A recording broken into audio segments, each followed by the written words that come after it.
Greetings, fellow fairy tale things. Tiki here. And BlueDragonFive. And many years ago, the Rills became the Rill became enamored by a fairy tale unlike any other. A story about love, friendship, and family, but with an irreverent charm. That all started with an ogre, a donkey, and a princess. So please join us on our epic Shrek quest to discover the original all-star who went from the swamp to the screen to even the stage in the simply smashing ShrekVember. Yeah. Somebody once told me the world was gonna roll me. All right, I'll spare you. Okay, Dragon.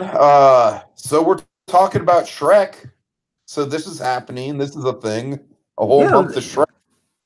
As if the internet doesn't need any more Shrek, right? Yeah. So there's no nightmare-inducing imagery, folks. That's the thing with us here. We're not going to torture you with Shrek memes. So let's get that out of the way right now. We're not going to I torture just you with all want these. to address it like just really quick, Dragon, just off the top, because I think it's probably the thing that's going to be on most viewers' minds, and then we'll never have to bring it up again in this Okay, series. once. All right, go do it. Phenomenon, Dragon. What do you think of it? Like, what's your put it on the record what your opinion is of it? I'm weirded out by it. I had no idea it existed. I just kind of happened upon it somewhat somewhere this year, and I just like, oh my god, I didn't know. I knew Shrek was popular and kind of in the conscious, but I didn't know people were that desperate for him. They were making all these weird memes, and somehow they got like the software. Basically, it's like I think what happened, Tiki. This is a little last thing I'm going to say on. I think what happened is somebody big fans of the Shrek DVDs. They watched the technical goofs. See, on the Shrek DVDs, specifically the first two, they were still figuring out the animation, and they always had like the animation goofs. And Incredibles also had this with Incredible Unders. And again, Shrek originally, I guess I don't know if Shrek was the end all be all originator of this or what, because again, this happens all the time in the early days of computer animation. But you had all these weird kind of nightmare inducing, like, oh yeah, we gotta get the effects right, like like Fiona's skirts flying off, donkeys covering like the weird fuzz that we have to tighten into place, and like Shrek specifically had like all these like his flesh should be all weird and going about, like there'd always be like there'd always be like he'd be missing a head in some frames. So I think they got it somehow. They got a hold of like the animation model, not rendered at all, and they basically have it to varying degrees of rendered to messed with in the animation goof, and that's what people have run with for the memes. That's my take on it. It just seems like, oh my god, these people ran with the idea of the technical goof and taken into like this nightmare of this weird like meme thing. All right, so like you said, Dragon, the whole point of ShrekVember, honestly, I don't really even think we were kind of planning this. It's just I really think you and I are kind of simpatico on this. Yeah. Is we want to look beyond the memes, man, because I feel like Shrek is a very divisive franchise. Of course, the first two are classics. The second two, not so much. Dragon, I like. I'll put this out there. Like I'm excited for everything we're doing this month. I'm excited for this conversation because it's a really iconic animated movie. It set the groundwork for a lot of stuff going forward. I'm especially excited about Shrek 2 because I share Doug Walker's opinion that it's even better than the original. Dragon, you know what? I'm going to say it. I'm excited for Shrek the Third because I want to see if there's some nuggets of goodness we can glean from it, all right? That's my mission with Shrek the Third. I know it's a bad movie, but I want to see if there's nuggets of goodness we can get from it.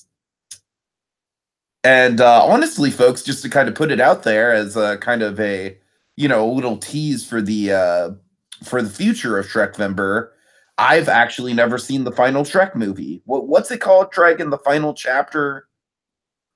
Yes, it's a Shrek. 1 second. Oh yeah, I just want to make sure that it's Shrek Forever After the Final Chapter. That's what they called it. Okay, well, you know what? I'm just gonna call it Shrek Forever After. Forget the final chapter thing. There's a great story behind that. I can't wait to tell you when we get there. I'll tell you about that. Yeah, that's the thing. I got a fun, ridiculous background story about that one when we get to it. But we'll get there. On the whole, by the way, let's just for novelty's sake, just to kind of build on the quest that we're embarking on for this whole month. By the way, a little thematic quest here. let's just take the movies as they come. Let's not get too bogged down and like let's not reference the other ones. Let's focus on the movie at hand and kind of Oh build no, as we Dragon! go. Like I said, I just wanted to give that little tease there that I am excited to.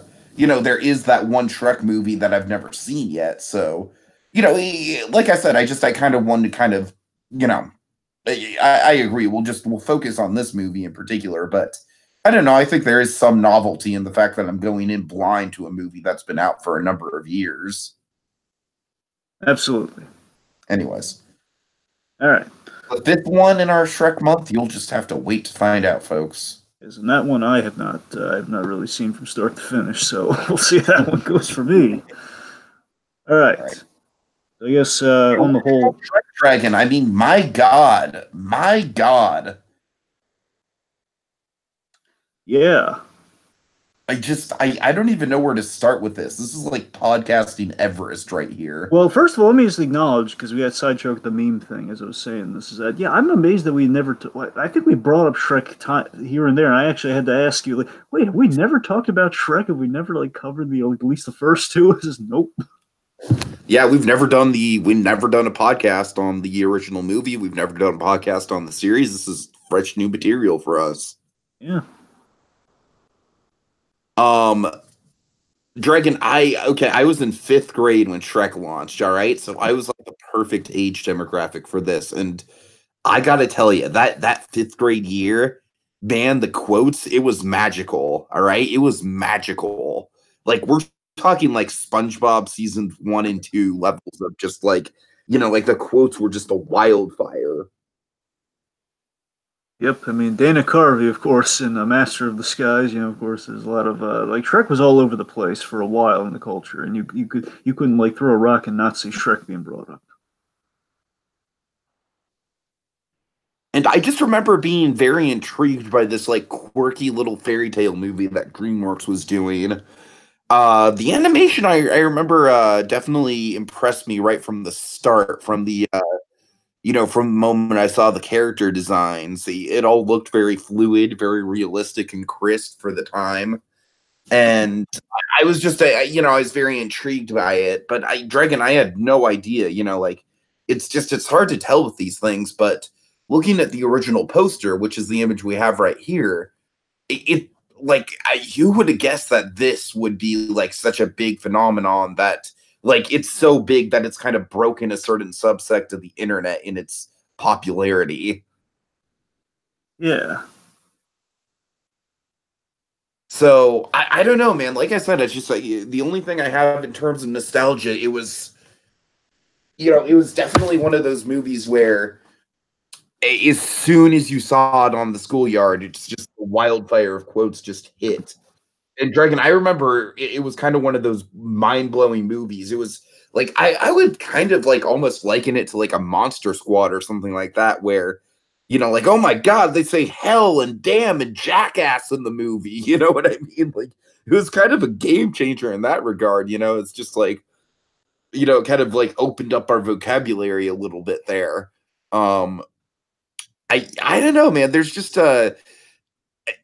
I don't like this movie nearly as much as Shrek 2. I think Shrek 2 is the diamond of the series, but I think this movie is an excellent starting point for the series. In the grand scheme of things, in terms of Academy Awards, I think Monsters Inc. should have won that year. But you know what? This was probably the bigger movie in terms of popularity, in terms of changing the genre, changing the art form in a way. Dragon, and one of the other things I want to address besides the memes, do you remember all the countless ripoffs of Shrek that we got in the wake of Shrek? Maybe you'd like to list a few of them. Okay, we got like Happily Never After. That was a terrible one. Mm-hmm. Hoodwinked series, of course, which I heard isn't terrible, Dragon. I've watched the first one. I think I once tried to watch the second one, but the first one's solid enough. The first one has a good voice cast. The animation does not really let's just say this: the animation is not flattering, but what it is, it's kind of fun. All right, really in particular, but Dragon, I have scars from Happily Never After. All right, Happily Never After is one of the worst. Like that movie should be on the same level as something like Food Fight. All right, it's awful. I believe it. At least it's not as bad as the problem that see Pixar had this problem where they had like their. It's not just Pixar like Pixar Disney like basically all the popular animated films have this issue, and I guess it even extends to basically all the major animation studios have this mystery thing to contend with. It's always baffled me for years. Is that there are these knockoff films. And I don't mean just like the see Happily Never After. That's not even what I'm talking about. I guess that's close to what I'm getting at here. They have these I films think that the are reason why Happily Never After is so offensive is that it's a step beyond a knockoff film, and yet it's just as bad as a knockoff film. but you know what I'm talking about. These knockoff films, like you go to like a Terrible Walmart or like Ratatouille. You know what I mean? exactly, you go to like a store, like a Walmart or like a Target or someplace, and you're gonna be walking through. They have like the new movies, like the movies on the side or like the kids section. You're gonna go past them. You're gonna see like these movies are like you kind of do a double take. Like wait a minute, that's like they're making a rip off of Shark Tale. Like who would want? First of all, who would want to do that? Second of all, why are they? Asylum. Yeah, and then yeah, it's almost like it's the asylum of the animated movies almost. It's just it's the ripoff. So it's like all the there's a whole segment of like a whole series of movies called Cars that are not it's not the actual Cars series. It's just like poorly animated knockoffs. And again, then eventually we get something like plane. I pity them when they're going to be doing planes because you're like this is a parody of a parody. What are we doing? We're making copies of copies. You're going to be running out of ink. Yeah. It's a whole. I remember when Frozen came out. I think the fastest one I ever saw was when Frozen came out, like almost like the week after like the movie was released. It was like there it is, just already the Frozen parody. It's like oh god, they're not stopping. Anyway, All right. So, do uh, you have any like specific memories or nostalgia attached to this movie? I was a little bit, I'm a little bit older than you, so I feel like you must have been like maybe in I want to say maybe like first grade when this movie came out. well, I can't quite recall when how old I was, but I know it was like I was there, the point is I was there for Shrek Mania at the start. I was there at the start of it. Like I was dialed into it. I saw it theatrically, and I was there. It was one of the I gotta tell you, it was one of the first. It was the first theatrical installment for me of the big kind of Pixar versus DreamWorks war. Where I've known Pixar as an entity at that point, and it was the first. Shrek was the first time it really dawned on me. I believe I've seen Ants, so that's the thing. I'm not going to say it was the first time ever, but it was definitely the first time theatrically I had gone to a Pixar film and I had seen like, and I'd seen the sorry, after I'd seen a Pixar film, I'd gone to the theater and I saw, oh my god, there's competition to a Pixar movie. I know this isn't them. I knew that going into the movie. It was like computer animation done by another studio. It was the first time I saw another studio attempt computer animation. It was kind of trippy. Like, oh my god, this is wild. And like Ants being like the lesser of the Ant movies, and then I had Bugs Life surpassed Ants in so many ways. Ants is nothing to sneeze at, but still, Bugs Life. Ants shows its colors, and I'll say that much. Ants shows like, yeah, we're just basically trying to.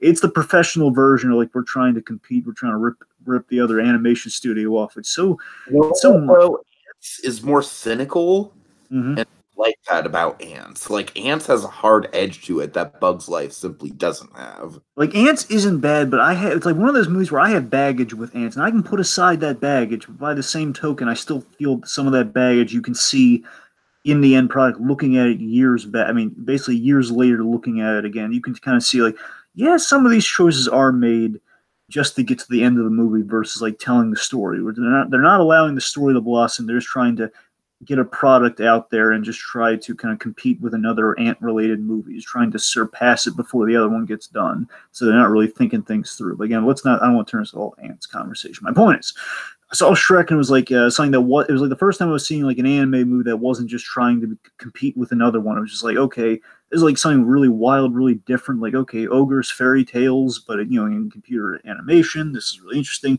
Remember, I was with the toys. I hadn't gone to Toys R Us and haven't seen like I believe one of my favorites from the first movie. They had like the Night Shrek, the Shrek with all the smolder and the schmutz on his face and the night helmet and everything. I remember that was really cool.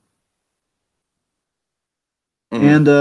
And I think I think I gravitated towards Shrek because it was, and this is going to sound crazy, and this is the last thing I really have for the nostalgia, but I think this is my main thesis of what I think the X factor for me what I was when I was a kid watching Shrek was. I don't know if because the Kids' Choice Awards, like they probably bolstered a lot of Shrek at the time. I don't know if this is necessarily the case, but I love that um, Shrek kind of felt to me as a kid, I guess in my the seed was somewhere planted that it felt like 90s Nick and a Pixar film kind of combined in some respect. And I think that's why I somewhat gravitated towards Shrek at that young an age. You know, it's You just know, like, that's yeah, a there's some really good comparison, and I've never heard anyone use that comparison before. because the first Shrek movie definitely kind of like it kind of hits the ground running. But like, here's some gross at here, but still, there's a lot of fun. There's a lot of laughs. There's kind of that early '90s Nickelodeon kind of vibe. But again, with kind of this, we're kind of telling it on the big screen again, going for that Pixar quality, but with the '90s kind of Nick tone. Again, like, it was kind of that familiarity at its core, I guess. Maybe that's why, as a kid, I was having a great time with it, and why it's kind of stuck around. Kind of had my interest for the other things they were going to do, which kind of evolved into some other stuff. Which again, basically, it identified itself more as like, okay, we know exactly what we are. We know what kind of movies we're trying to make, and then of course 3 and 4 happened. That's all we'll say about that right now. Don't But yeah. Dragon 4 could be a great movie for all I know.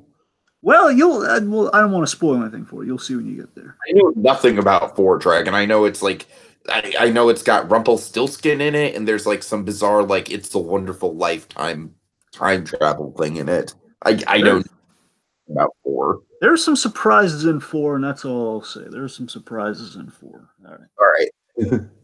So I guess that said, everyone who's watching this knows what happens in Shrek, so we're going to forego a plot summary very easily. So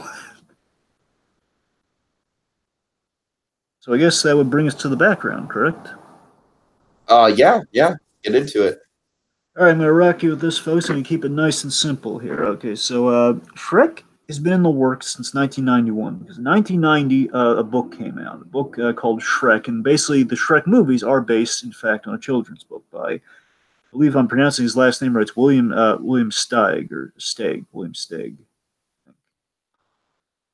And it's basically the Shrek movie boiled down to its barest essence, where it's just okay. We have an ogre who incidentally saves a princess who's as ugly as he is. That's the main story of the children's book. That's it, essentially.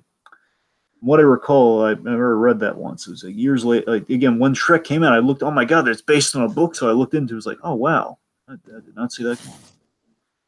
So so again, the book is made. So in '91, they've been Steven Spielberg bought the book rights. He bought the rights to the William Steig book, and you got to remember again, '91. This is when Toy Story is being made. So that's very important. So '91, Toy Story is being made, but Spielberg he bought it with the intention that it would be made as a 2D animated film, just like and like he'd have, and then of course he forms DreamWorks after like roughly after '94 because that's when that's when Katzenberg is ousted from Disney. So the point is SKG gets Katzenberg, Spielberg, Geffen, the whole company, PDI DreamWorks gets formed, and then basically one of the producers is brought the book by his kids. He kind of gets some jumps around like, yeah, let's do a movie on this book, and they find out, oh, coincidentally, Spielberg owns the rights to the book, so yeah, why aren't we doing this?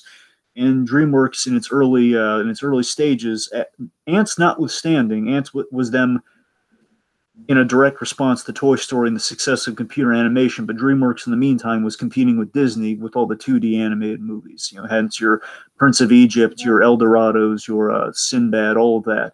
And Shrek was intended to be like another in that line, but then get into the whole 2D being threatened by the 3D medium, and basically that gets us to Katzenberg getting into that phase where he's competing with Pixar, and that's when we enter '95. Toy Story comes out. It's like, okay, we got to change our plan. We got to change everything. We got to we saw Ants gets put into the works right after Toy Story comes out, as does this movie simultaneously. There's a whole famous story about Katzenberg essentially trying to strong arm Pixar into releasing Ants before basically getting them to once Prince of Egypt to come out before one of the. I'm sorry, I don't want to bog it down. I'm getting lost in the whole Ant story. But all the point is, he tried to strong arm Pixar so they could release their movie before his, and like they say no, and what happens is ultimately he releases Ants way before, like a month before Bug's Life, to rub dirt into the wound of like, hey guys, you said no, you said no to me. Well, Ants came out. You're going to be the second Ant movie, haha! Despite the fact you were first, mwahaha. That's Katzenberg. The important detail is that Katzenberg famously, he was always pushing for edge when he was working with Pixar, because he oversaw he was Disney overseeing Pixar's production of Toy Story, and when that was happening, that leads to the very infamous Black Friday cover. All of Katzenberg's know of, like, push for edge, get something that, the basically he pushed for a PG-13 Toy Story, which was a mistake, and in doing so, he risked corrupting and kind of torpedoing the whole production. They basically made the movie their way, and Toy Story is the way you see it today. And the point is, Katzenberg got the movie okay, but he almost tanked it. And the reason I bring all of that up is for a very specific reason. This time around, Katzenberg got to make the edgy animated movie he had always wanted to do. Ants was the beginning of this, and then Shrek was kind of the culmination of that goal. The irony is that Katzenberg, when this movie was getting made, he had to pull back on the, okay guys, you're going too edgy, all right, let's pull it back a little. Let's make it for kids and adults. I want kids and adults, not just adults, guys. I gotta pull it back a little. A little revenge on that front. And the gist of it is they wanted to spoof a fairy tale, which again was the bread and butter that Disney had been using for years, but with that irreverent slant that Katzenberg had been toying with and wanted to see in an animated film, and doing it via Shrek, this very irreverent kind of fairy tale book property that they had possession of. And the last real pressing thing to point out is, originally we did not have Mike Myers as Shrek. Originally there was another actor in the Shrek role who really would have defined how that movie was. Shrek had a whole different story. They were going to, because again, the original Shrek book does not have a lot to it. Again, it's pretty much saves princess, book over. That's pretty much how it goes. But originally it was going to be Chris Farley in the role of Shrek. Did you hear any about this? Oh yeah, I know all about it. Yeah, this is very interesting. Apparently, and this happens sometimes in animation, even with Finding Nemo, something like this happens, where William H. Macy was originally Marlin, and they recorded the whole movie with that actor. And then, of course, they realized, yeah, something doesn't sound quite right, so they got a new guy. They got Albert Brooks, which, of course, worked wonders. Here they did somewhat of a similar thing. They recorded with Chris Farley. I'm not sure. I assume they had finished most, if not the whole movie, but then Chris Farley passed away, and they were having doubts, and I think they were halfway through. I think that's actually how it went. They went halfway through the movie. Chris Farley passed away, so they got Mike Myers. And with Chris Farley, they were going in more of a Black Sheep direction, like Chris Farley's movie Black Sheep, where he's just kind of the lovable screw up. Mm-hmm. And it's basically the story of an ogre who wanted to become a knight. That was one of the various original core stories of Shrek. His parents were in the movie. There was a lot of weird story directions Shrek originally took with the Chris Farley track, and all of that being in the works. They bring in Mike Myers, another SNL alumni. And the story changes. It gets back to kind of the original core of, okay, ogre saves the princess, and isn't that irreverent? That's eventually what it kind of devolves back into. They had to change the accent. So Mike Myers, and this is the big thing we got to hit with Mike Myers. Mike Myers was such a great pull for this movie because he recorded the whole movie, but in various different accents, because they kept changing their minds about the accent. Like the whole he was Canadian for the whole movie at one point. He was Southern for basically. They did one take he was Southern, another take he was Canadian. Mike Myers doing his Canadian voice, and then they landed on Scottish. And what's so impressive about this is that Mike Myers, he didn't have to do any of that. He just had to. Basically, they would have had to pay him more to do that. They would have been stuck with no track. But Mike Myers, he did double the recording work for no extra charge. He did all the lines, he did all the recording, he did all of that. And Spielberg even wrote him a letter of thanks for putting in the extra work just to get in the mind of the character. Again, didn't do it for a boost or anything. He just did because it didn't seem right to him, and he wanted to kind of inhabit the character before they went for the full record. So he put in the extra work, put in the extra mile, and in the end, this movie won the first Best Animated Feature Oscar, which of course was up against Monsters Inc. and Jimmy Neutron, Boy Genius. And well, we'll get into that later. Well, one of those three movies certainly doesn't belong in that roster. Yes. All right. All right. Oh, Okay, so yeah, let's talk about Shrek himself without resorting to any memes here.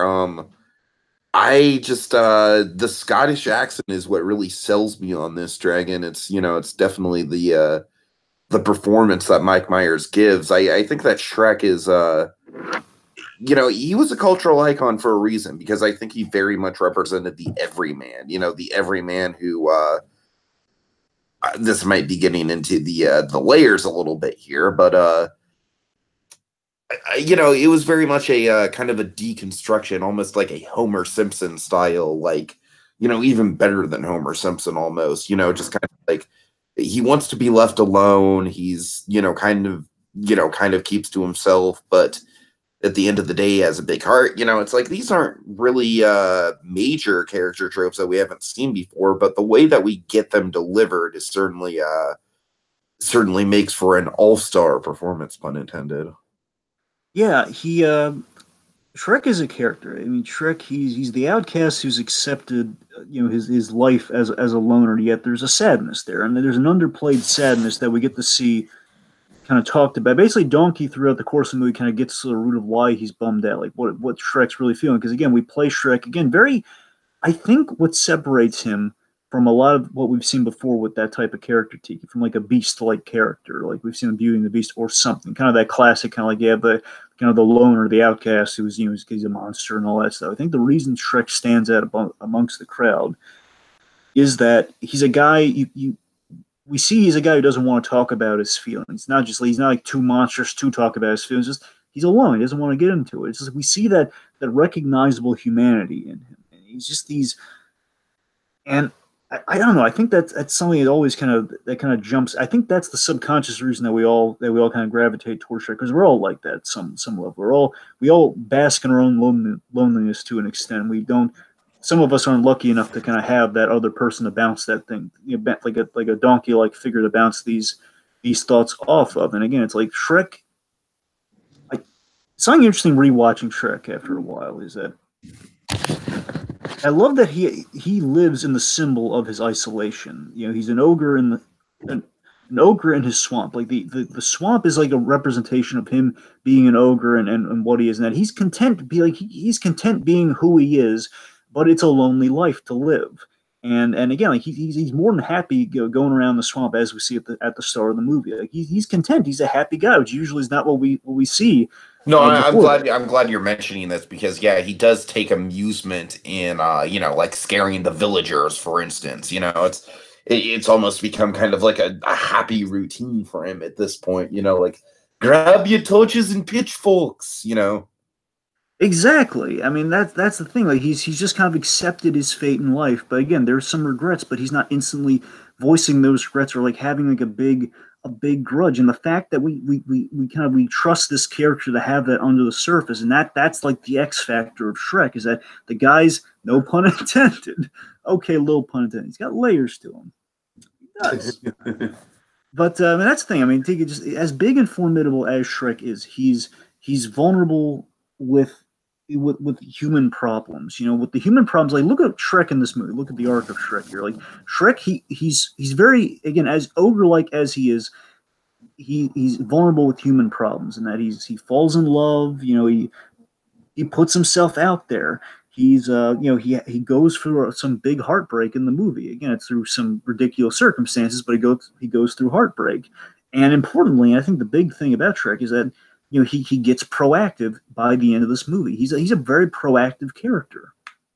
You Mhm. know, he's the everyman, but he's an everyman, but as an ogre thrown into into a classic night quest. That's Shrek in a nutshell. It's like he just started off as like just the monster of the story gets kind of thrown into like the leading man position. Okay, well why don't you want go on a night quest? You do a quest for the king, who's kind of thrown into a very straightforward adventure. And the cool thing about Shrek as a character is that he's just kind of like he'll go where the wind takes him. Like all right, I don't want to do this, but I'll do it. Fine. He's on an Right, adventure, right. and that's the likability of Shrek right there. And the thing I love most about Shrek, is, aside from the likability, is great. But for me, and this is the transition us here, unless you got anything major you want to hit with No, no, Shrek, no, I'm fine.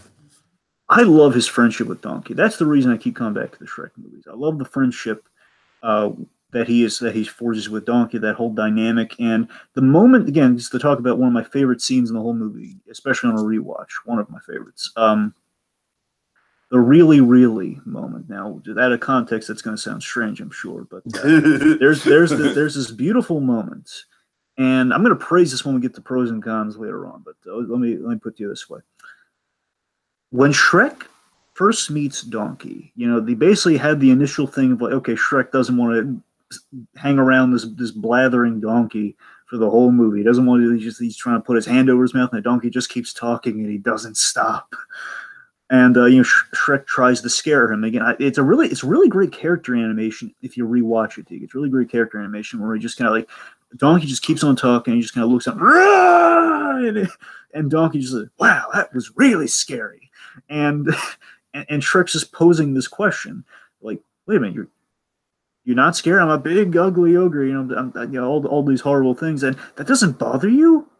No, really? Really, really. That moment solidifies their friendship.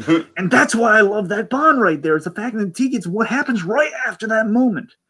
Where he says, really, really, and Shrek just says, Shrek just kind of shrugs his shoulder, like, okay, this guy's cool with me. Like, again, Shrek is just, he drops like the grumpy kind of ogre facade. Like, he's not just the guy scaring people. It's like the one person, the one entity that he can't scare is just kind of going along with them. And that's so unique to Shrek, is that's so, I've never encountered this before. I'm going to be friends with, and I don't want to be this guy's friend, but I've never had this interaction with anybody before. They're not scared of me, and they're not repelled by me. And I think that, again, this is the layers thing, Dig. It hits him at his core, where it's he won't say that he's feeling lonely, and Donkey is like the way of voicing that. Donkey is his way of voicing all of the loneliness and all the exile and all like the insecurity that he feels, but he masks in his acceptance of his life in swamp.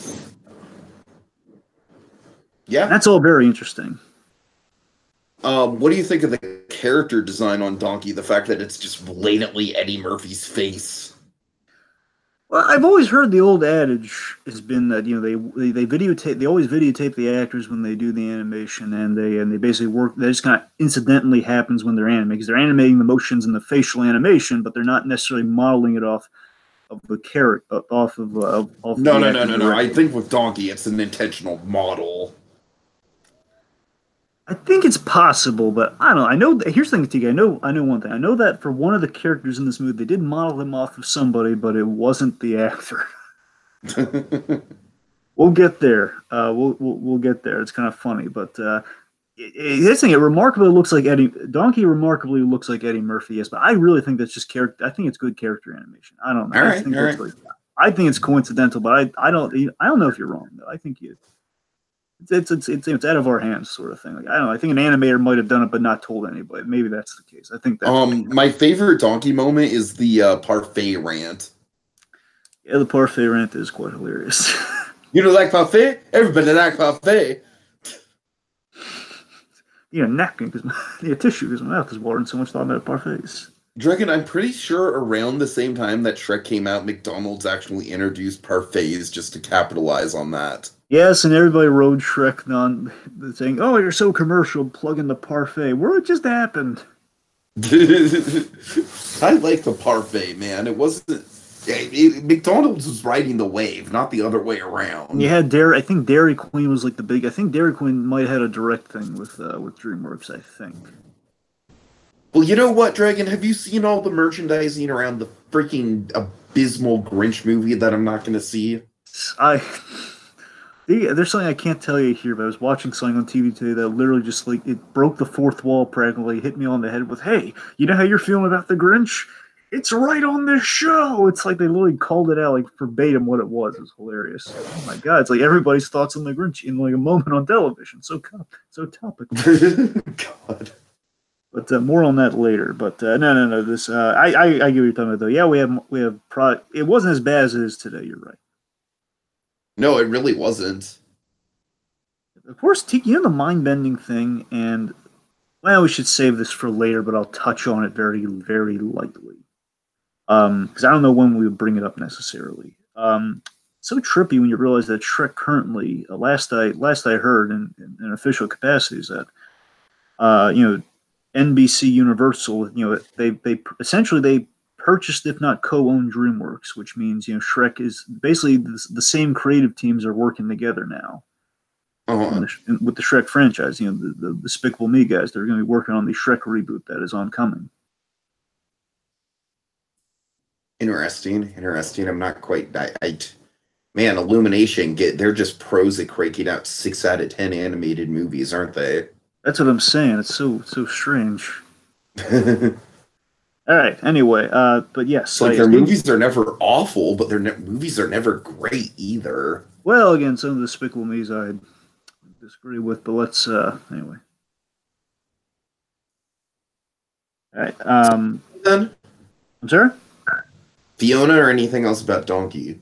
Yeah, Donkey. Let's keep talking about Donkey. So Donkey is kind of an insight to the life of the talking animal sidekick that we've never really quite spent time on. It's like usually the animal sidekick's always subservient to our main hero. And she's like, okay, talking animal sidekick, very subservient. Donkey's like, no, he's calling the guy out and everything. He's kind of helping.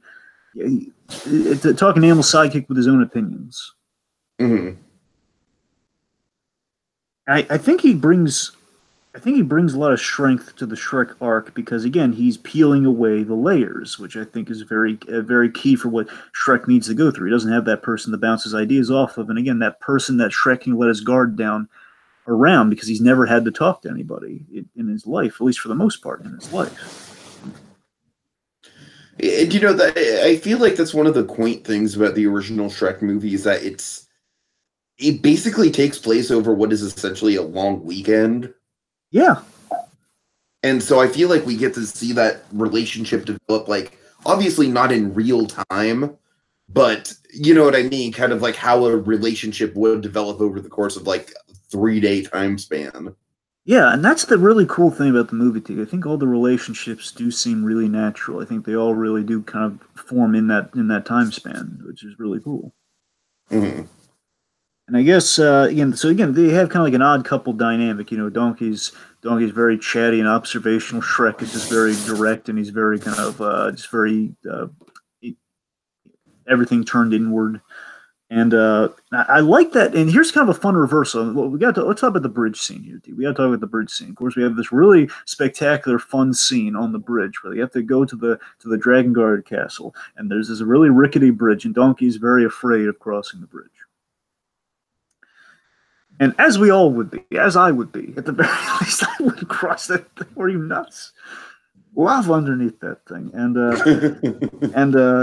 Shrek helps Donkey along the way, helps him conquer his fear, and I think that's kind of the service they do for each other. Donkey helps Shrek kind of get in touch with his more sensitive kind of human side, where Shrek helps Donkey conquer his fear and protect himself, and where Donkey goes eventually, again, Donkey kind of oddly enough, there's like a whole Shrek and Fiona story going on with Donkey here, where again Shrek that's kind of Shrek's influence on Donkey. That Donkey has his own love story in the movie, and all of that I feel again is the two of those characters helping each other and influencing each other by the end of the movie. It's Eddie Murphy just brought such a fun energy, and I don't know I can't speak for. I got to rewatch Shrek 3 and 4, mainly 3. I really got to rewatch 3 to see if this really dipped in the quality that I fear it may have. But at the very least, in this movie and 2, I just love how pleasant and funny Donkey was. Instead, he didn't come across as annoying, at least in the first 2 movies. He's not annoying. He's just really pleasant and funny. That's kind of what I got from him. You know what's funny is like I get the sense that in 3, like I said, we need to rewatch it, but um in 3 I get the sense that they literally just wrote him as animal sidekick without giving him any of the depth.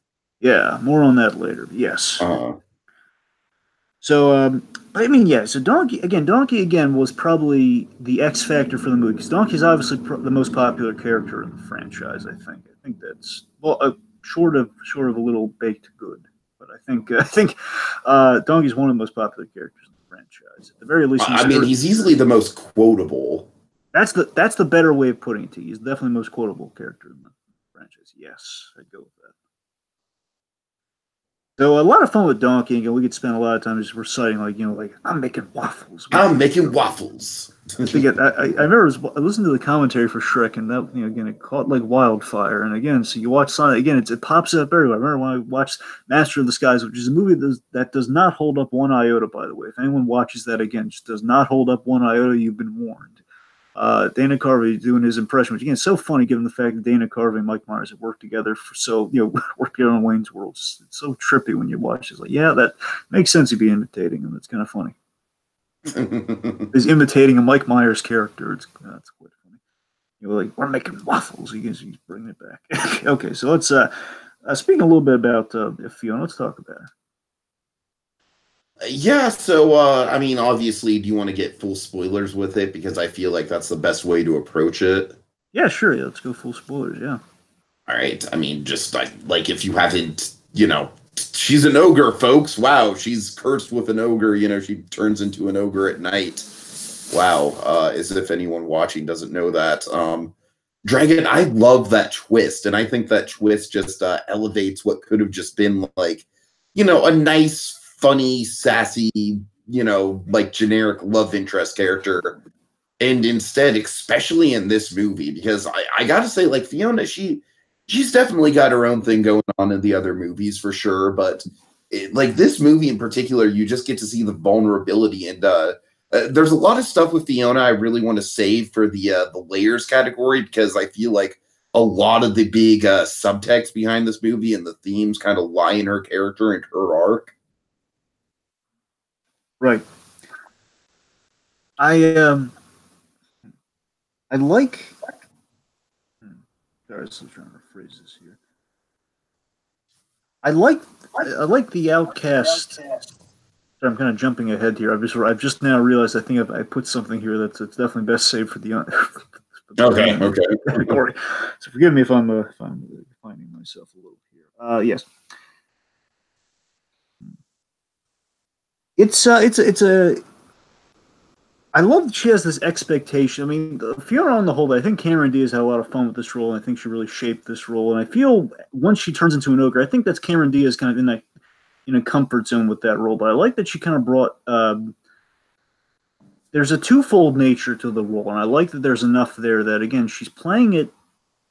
She's playing it as a nonconformist princess, but we find out a reason for the nonconformity as we go through, and I feel that retroactively kind of adds a whole nother kind of layer to the performance and another kind of a delineation between the two. Like, okay, so there are clues throughout the movie that she's an ogre. She has some, again, she knows how to fight. She's got some enhanced strength because she's like tearing bark off of trees, and she's she's like bending frogs and snakes into balloons and everything. There's some ogre-esque strength to the character. But I mean, I like that. I guess I'll only broach it a little bit here. Is that I like that there's a self-consciousness about her, but she's and connecting a bit to an Outcast theme is what I'm getting. There's a bit of an Outcast theme I want to touch on here. Is that I like that with all of our characters, specifically Shrek and Fiona, you have even Donkey. Like all of our main guys are outcast in some way, shape, or form, and Fiona's responsibility. Guardians of the Galaxy dragon. Yeah, I guess there is yeah. I like that she's trying to fit into the status quo where Shrek has just given up on that, and I like that we kind of see like a different facet of it here, where Shrek and Donkey are like they're. If you look at them in the fairy tale structure of it all, again, Shrek is like he's the monster who again isn't really a monster. Donkey is just kind of the talking animal sidekick with like an actual character to him aside from just being the yes man to the main focus. And Fiona again, she's just trying to fit into that status quo, which breeds these expectations and all the cliches that basically the movie is subverting. She's realizing that true love, can look different, and that she should love herself, and to a degree, it's there's a lot of great stuff to mine from Fiona in this movie. Fiona again, if Shrek and Fiona, their story and just those characters, they're really kind of the heart of the movie. Where Donkey's kind of the flair of the movie. Shrek, I guess, brings a bit of the a bit of I guess a lot of the irreverence comes from Shrek. A lot of the heart comes from Fiona. Again, a lot of the comedy comes from Donkey. I guess it's kind of like the kind of the three-pronged kind of formula for the movie to an extent based on character. Sure. Yeah, I like that she's learned to take care of herself, like Shrek has, but even better. Again, being alone and being in a vulnerable position herself, and we see people's different responses again, kind of being ostracized, and it's kind of what we have with her. Yeah, I feel like there's a Leia quality to her. Yeah, there is. There's definitely, and she's not your typical princess. And bear in mind, I think we do that a lot these days. But again, this is like one of the first times where we're really kind of like trying to challenge the idea of the princess. Not the only time, one of the early times we're trying to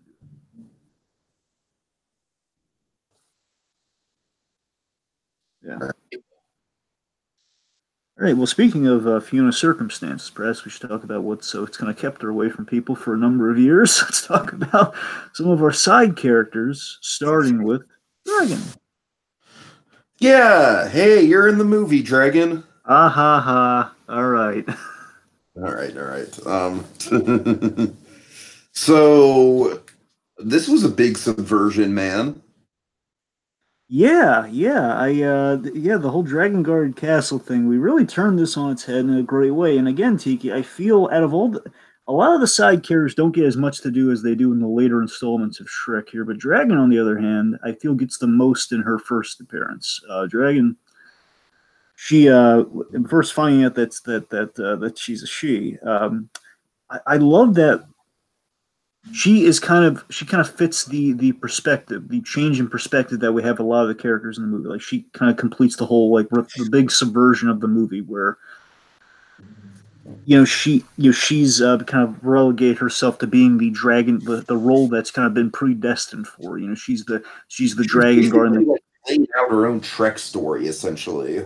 Exactly. That's what I'm getting at. She's in the castles eating knights and everything, and just like, but again, Donkey comes along and kind of shows them more. She becomes more sociable, and again, like Donkey, again, kind of what he was doing for Shrek, and it's so fascinating, kind of what Donkey was doing for Shrek and making him a little bit more sociable.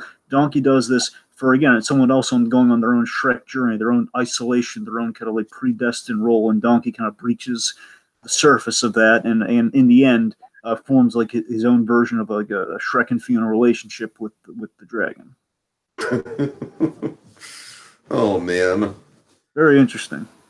I don't know. There's some subtext there that we can talk about with that relationship that I want to say for layers, but okay. Just the animation on her in general, how she switches from very intimidating to just freaking adorable, and how they can make something that large so adorable. The lighting is amazing in that movie, Tiki. If you go, the lighting on that castle is amazing because what they do is the lava from the outside of the mountain, of the volcano, I guess. It lights every scene, and basically they use like the red intimidation factor of the lighting in the castle. It's like black and red, and of course once things cool down, all we need to do to show her in a less threatening light is like change the lighting, give her like that pleasant lighting, and give her lipstick, and then you're sold. And it's such a simple measure, but it pays off so much. Mm-hmm. It literally like if you tone down the intense lighting, the dragon becomes far more appealing. Uncanny. So a lot of these are going to go by fast because, as I said, they're not as defined as they're rapid fire. All right, so let's start. Pinocchio shows up first, so I guess start there. I'm not a puppet. I'm a real boy. Pinocchio, I think on the whole in this first movie, Pinocchio's really just a funny voice, and they had some fun with the line gimmick. They basically, again, there's going to be some more setup for stuff, more clever stuff later down the line, where it's like the whole. The nose grows, and we have the sound effect. That's pretty much Pinocchio shtick, as the whole Geppetto sold him for 5 shillings. That's about it. It's really betrayed father-son dynamic, by the way. Gingy is like by far the most popular of these side characters. Yeah, Gingy rocks, man, and this kind of again, Gingy along with Donkey are probably the breakout characters of Shrek. Well, along with a third who we haven't gotten to yet. Like there are 3 breakout characters of Shrek, and Gingy basically had a movie stealing scene in this movie, which was the torture scene, which we got to talk about. So why don't you hit it? Why don't you start us off? It contains like that infamous milk. Yes, yes. It's the idea. We're in this big medieval torture chamber, and like milk is being poured. I tell you, Tiki, it's been years, and I shouldn't say, it's been a long while since I've watched Shrek from start to finish, the original movie. So anyway, I missed this detail. I don't know if I've ever caught this, but I completely missed this. That in the torture scene, because Gingy's legs were broken off, the gingerbread man's legs are broken. Run, run, run as fast as you can. You can't catch me. I'm the gingerbread man. That whole thing.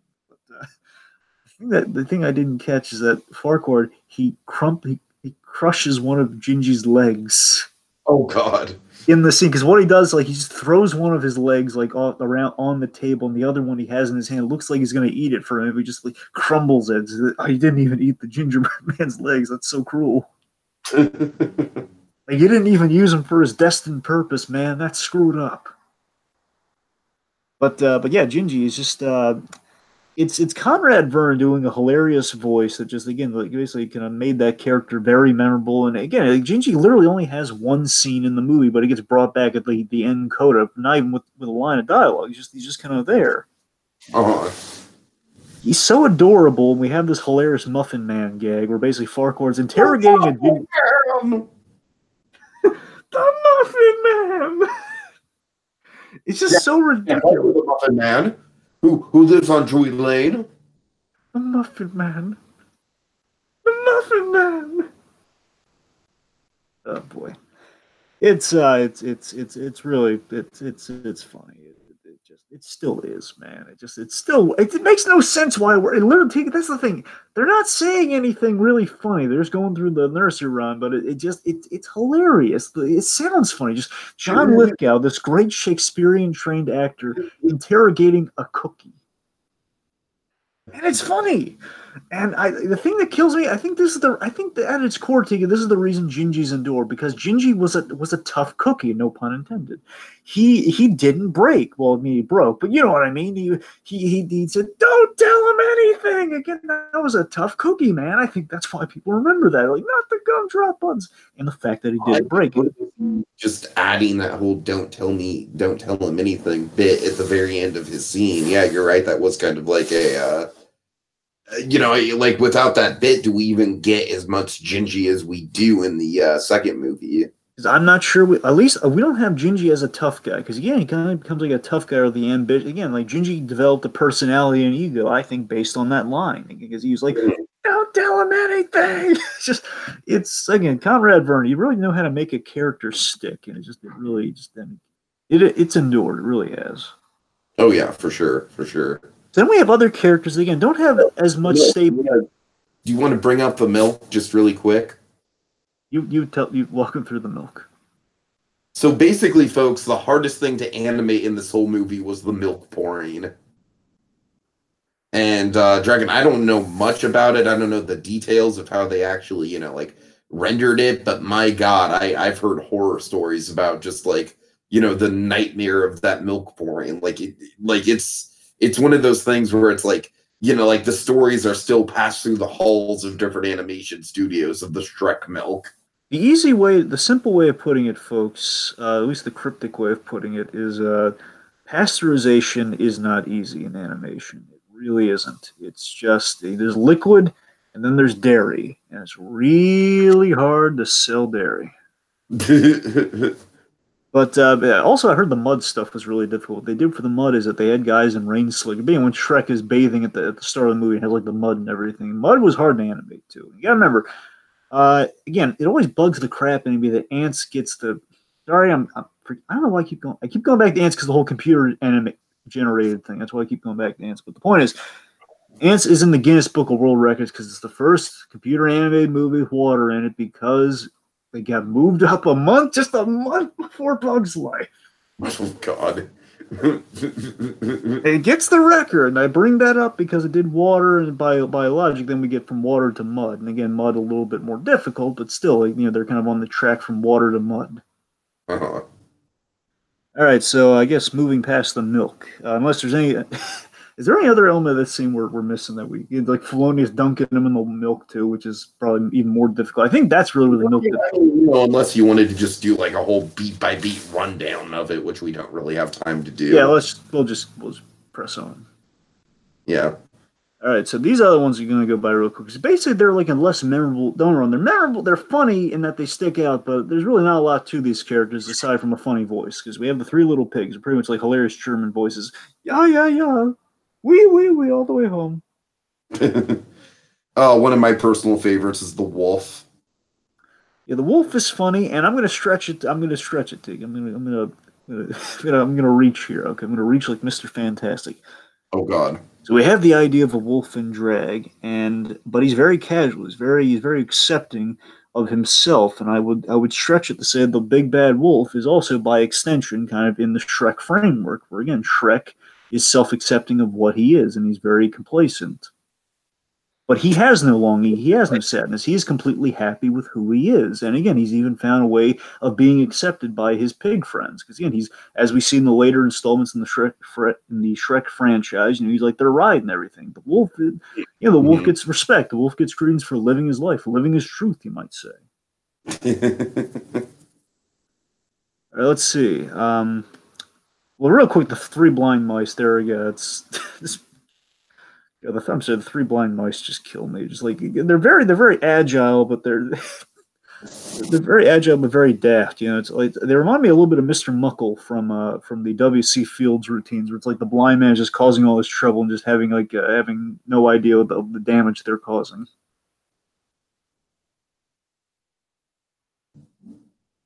Yeah.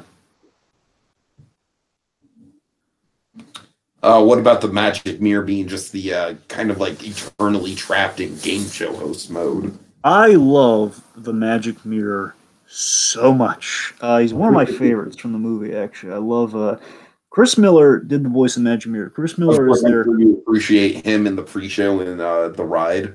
I know, yeah, a lot of love from him there too. But I've always loved him in this scene when he appeared in the ride too. I just thought, okay, this is getting even better. We're keeping him around. See, Chris Miller was a storyboard artist that worked on Shrek and a number of the other DreamWorks movies, and unfortunately, he directed Shrek the Third, so it's not all gravy. But the point is, Chris Miller, a good story man, and he's definitely playing to his strengths here. The idea is like they needed an exposition dump. How do we do that? Well, they made it entertaining by going with the game show host mode. Basically, it's so it's so funny, and I love it when they go old school with the references. That's the thing I like. I like it when they went with the dating game. The dating game was one of my favorite pop culture references in the whole movie. If I'm being, I try. It's hard to think of one that really usurps it for me. But my favorite pop culture reference, in if not all of Shrek, then at the very least in this movie, is the dating game because it's so silly. It's just so. It's a way of making exposition fun and silly. Mm. And that's the thing, you're right. He's just stuck in game. It's basically what if we took the most exposition, most blatantly we just needed for a visual, like from Snow White. We're just taking the most. He's just there for a creepy visual. That's all he's there for. In this case, he's there for that in exposition. How do we jazz that? We'll give him some character, give him some personality. He doesn't want Thelonious to break his face, so he's an entertainer. He's like a jester for the king, and he basically functions as a TV. And it's such a trapped life that the magic mirror leads, and he tries to jazz it up as much as he can. So we add personality to this guy, and I love it. It's the magic mirror as a story, man. That's cool. All right. All right, and Thelonious. Yeah, real quick, Thelonious. Let's just say, well, at some Shrek theme month, maybe not even this time around. Most likely, another go around. We'll talk about him more. But Thelonious, he's kind of like the crunk-like henchman of Farquaad, just not doesn't get as much screen time here as Crunk does. I feel like his name just in general, and he has like Lithgow's delivery of Thelonious.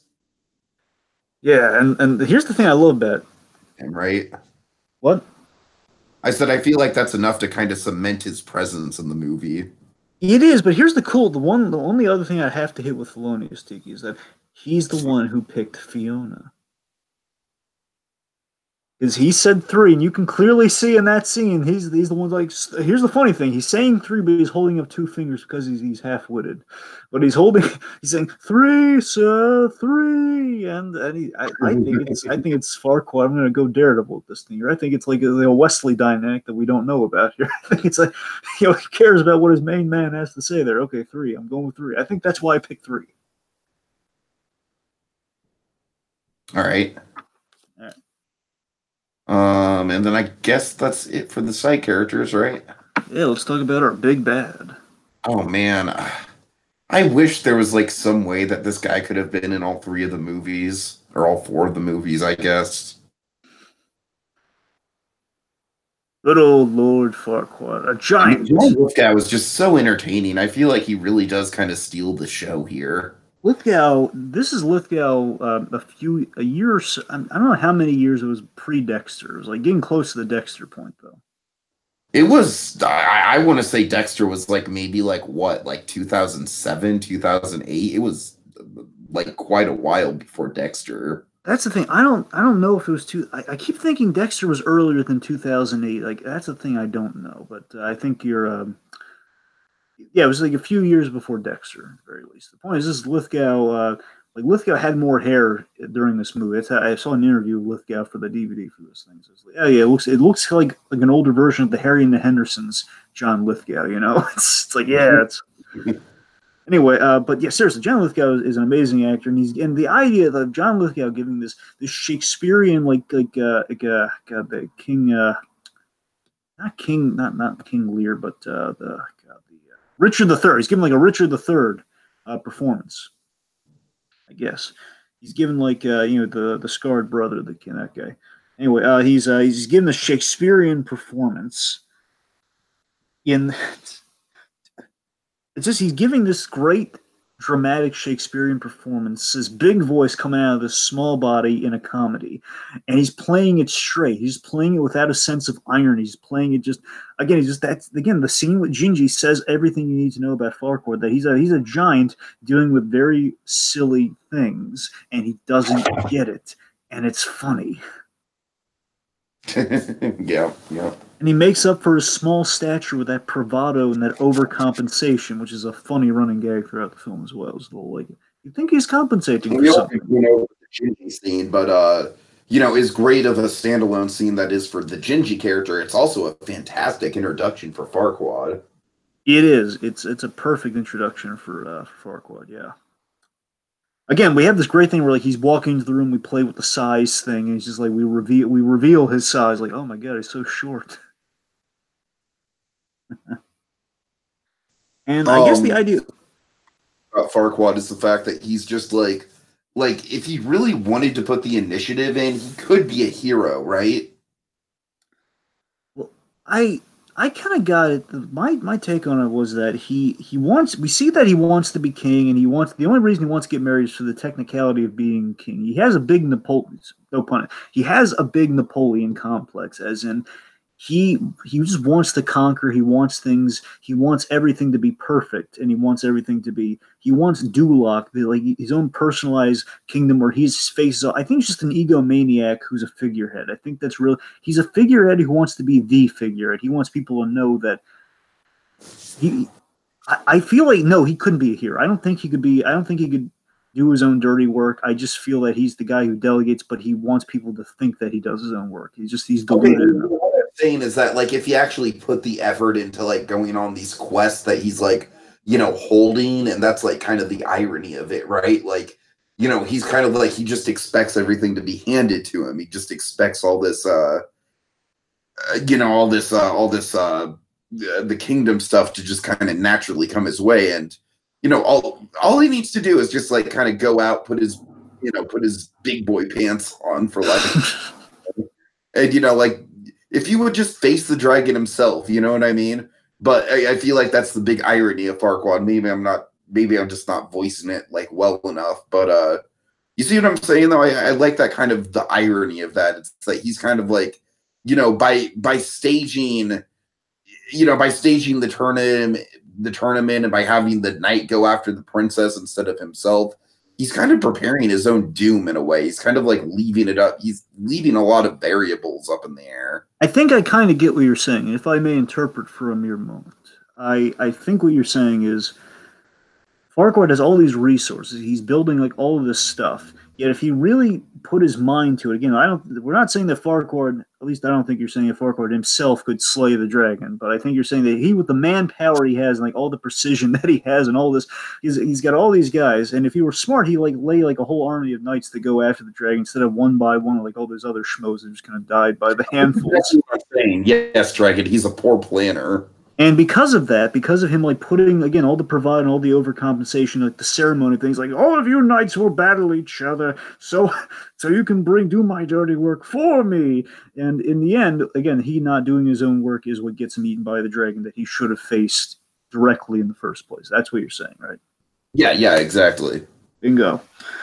And again, I think the greater irony I kind of found was that I think he himself is flawed, and he wants he's in denial in a major way in this movie. I'm not just talking about the Napoleon complex. I'm talking about the whole. He's in denial in that he is not seeing the irony that he wants Duloc to be perfect, yet and in doing so he's managing and kind of like shoveling off the fairy tale creatures, which he himself is a flawed character. He's a short guy. He doesn't fit the traditional mold. He, like Shrek, is outside of the traditional mold. At least, like Farquaad's the opposite of Shrek in every way. In stature, again, one's big, one's short. Farquaad acts like an ogre. He's a very mean guy. Like, he just like after he's trying to marry Fiona, he's like saying, like, I'll lock her away. I don't care. Like, I'm king. You all saw it, right? I'm king. Just losing it. That's so funny. But classic, like kind of like Beauty and the Beast, who is the monster, who is the man kind of situation, right? Yeah, it's kind of like Gaston meets Prince John. Frollo. Well, yeah, you're right. Frollo's, I guess, Frollo's the better comparison, but I think there's a bit of Prince John in there. I could see some Prince John for sure. I'm saying with the whole like the king basically when he puts that crown, it's like, look, I'm the king. See, it's like if Prince John. Whenever I think of Prince John now, my mind just instantly goes to Timothy O. Mudson. Yeah, that's a good call. Though. You're not wrong. It's like basically, what if you had like a Prince John character, yet he just sounds like Frollo. I think it's kind of what it is. It's like Prince John, but he had the booming voice of Frollo. And kind of like the Shakespearean like gravitas of Frollo too. Exactly. So, and again, just with the comparison here, it's like I feel that Farquaad represents just having a surface understanding of what true love is, and you don't really get what true love is. You don't know the feeling of true love. You just want like the contractual true love of like, okay, if you marry somebody, if you kiss the person, therefore you become king, and basically he just deems true love as the ceremony, not the actual act of falling in love. And again, he doesn't do his own dirt. He's the complete opposite of Shrek in all these ways, and just bridging on the Dulocian comparison here, and what I'm getting at the huge irony of him here. And again, this, from what I understand, again, I hope I'm not wrong on this, because everywhere I found, I believe this has been confirmed. There is a direct Michael Eisner parallel to Farquaad. Oh yeah, there is definitely. So the idea, in case anyone didn't pick it up, and I would love it if I could blow some people's minds on this, but Farquaad, if you really look at him, he doesn't quite look like John Lithgow. Maybe a little bit in the animation of like the mouth and the eyes. Maybe you'll find some John Lithgow. He's definitely out of the 4 people that we see in this poster, the one that looks the least like their voice actor. And the reason for that, from what I understand, and again, this is kind of one of the fascinating things about Shrek, and like one of the things years later you kind of have to, you don't know whether to hold it against the movie or just kind of like puzzle at the movie about, is that there's a lot of angry Jeffrey Katzenberg in this movie, and that really shows. Like that's for the best. I feel like it gives it its kind of attitude and its kind of mean-spirited nature that sort of made it as irreverent as it was. And that's the thing. That's the paradox right there. That's the paradox of like, I mean, it's really pointed and really biting and really kind of petty, but it kind of works. It works. Where we have this, here's the Eisner parallel. The Eisner parallel, one, visually, he looks like Michael Eisner in the animation design, most likely what happened here. And you got to remember, in the early days of DreamWorks, Katzenberg was more involved than he is now. Now Katzenberg's involved in a very kind of Like his name's on the checks capacity. It's really where Katzenberg's kind of involved now. But Oh, and bear in mind again, like specifically when Shrek and when Shrek and Ants are being kind of off or coming off the ground after the success of Toy Story. Imagine Toy Story comes out, Katzenberg, who was involved in that project, he's ousted by Disney. Then Toy Story comes out, like I greenlit that project. Oh, I'm so steamed, ignoring the fact that he almost tanked the whole thing. Just that's sticking in his craw. Like, yeah, I'm gonna make a monopoly on the computer animated field. I'm gonna show him up. Yeah, and I think a lot of that is definitely charged into not only getting again that's basically creating an arms race with Pixar, but really sticking it to Eisner with the films. Like we're gonna tell the stories that Disney doesn't have the cojones to tell with Prince of Egypt, and we're gonna do hand drawn in a way that's gonna like a Bluethian hand drawn style, but it's gonna be DreamWorks, yeah, and we're gonna basically be doing all that. And with I think the character parallel with Eisner, basically what the commentary on what Eisner's doing, what relates to Farquaad here is that he's building a kingdom like a franchising tourist trap. And this will build to a bigger irony we're going to get to as we get to the Shrek franchise. I'm going to plant the seed here, folks. Remember that. Is that, Farquaad's building a kingdom in a tourist trap, and it's stripping away the magic, which I believe is the direct parallel of what Eisner was doing with the Disney parks at the time. Was going like he was kind of stripping away the magic, therefore stripping away the fairy tale creatures, which is what Farquaad's yeah. doing. I mean, that's definitely, and like we said, like we've talked about many times here on the channel, Dragon Eisner is like he's such a freaking mixed bag when it comes to the grand spectrum of Disney history, right? He's like the most divisive, like interesting figure in Disney history, I think. That's the thing. I like Eisner to a point, but then there's another point where it's like, I mean, for the most part, I like Eisner, but then you have those elements like, yeah, there's something. There's an iron-fisted businessman in there somewhere, and that's definitely what. There's like a tough guy behind the camera that radiates off of Michael Eisner. That's kind of what you get. On the camera's like, "Hey, welcome to the wonderful world of Disney, kids," and there's like, "Okay, give me the board." It's kind of like a bit of that. There's always that flair with Eisner. Again, I remember when we did that biopic casting, I cast Dominic Lombardozzi, Kingpin's father from Daredevil. I cast him as Eisner. Anyway, yeah, I think that's all I really got for Farquaad, unless you got anything else. Okay. So pros and cons then, Dragon. I don't feel like there's many cons. Do you want to get cons out of the way first? Yeah, sure. I got just a few cons. Main con I have. This is the biggest one. I've always had this every time I've rewatched Shrek, and it's still rewatching it. I still have this issue. Is that Tiki? Let me ask you this: where do you cut off the acts in Shrek? Like, where do you deem Act 1, Act 2, Act 3? In your opinion? I would say that Act 1 would be everything up until the tournament, and then Act 2 would be Shrek saving Fiona up until the big kind of low of lows with the misunderstanding. Okay. All right, that's fair. I have something similar to that. I just basically kind of rounded off to first. The first act could be the dragon rest. Basically, they rescue her, and that's the end of Act 1. Act 2 is the journey back, and then ends on that low of lows. And then Act 3 is just like basically the morning after. So my point is, I guess the end of Act 2 and most of Act 3. Again, Act 3 it's a brisk Act 3. If either way you look at it, Act 3 goes by fast. Any way you slice it, that's not a problem. My point is the end of Act 2, that whole misunderstanding onwards, where the movie was the biggest pro I'm going to give the movie. I think Act 1 is my favorite part, is my favorite section of the movie. Now, even no matter where you cut off, I'd say that to the dragon rescue and like the aftermath of the dragon rescue. That's all my favorite parts of it. That's my favorite section of Shrek. Like that Act 1 section, in my way I define it there. Act 1 on the whole has the best pacing out of the whole movie for me. Very smooth. It's got a fantastic command and economy of story. Like Shrek and Donkey, all the Shrek and Donkey stuff is within the first 10 minutes of the movie. That's great storytelling to me. But I think the whole movie, even it keeps that pace up. And again, as we mentioned, Teague, earlier on, the relationships feel very natural. Everything's gelling really well in the whole movie until that misunderstanding. It's a very conventional. Like the movie's is going out of its way not to be conventional. And then we hit that moment where it's like, okay, here's the we again. I'm not the person to say this. Turns into a rom com. It turns like the okay, it's the misunderstanding, low of lows moment, and then there's we went from we're dragging out a very brisk act three. Act three goes by like that, but it feels like it's taking forever. Right, right. Like the whole hallelujah thing. Yes, it's a visually it's a nice sequence, but just that whole hallelujah Well, I would sequence like easily that. cut out the hallelujah scene. Like you said, it's nice, but it's like it's probably the most pointless scene in the movie. It just feels like we have to communicate that they're sad, and I get it, all right? They're sad, it's very nicely put together, but we don't need it.